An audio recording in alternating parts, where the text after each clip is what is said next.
This is a short video about my Copal flip alarm clock model RP160, the predecessor to the 162. They're not very different, only some slight cosmetic changes. It is ever so slightly discolored, but it wasn't meant to be perfectly white. But it's very even, so it looks very nice. It is in a very good but used condition,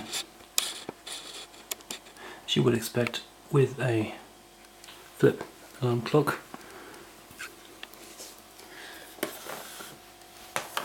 Of course, the light is working perfectly, the alarm is working perfectly, it's keeping perfect time.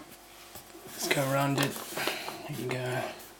Set at my favourite time for a flip clock anyway. Just show you the label.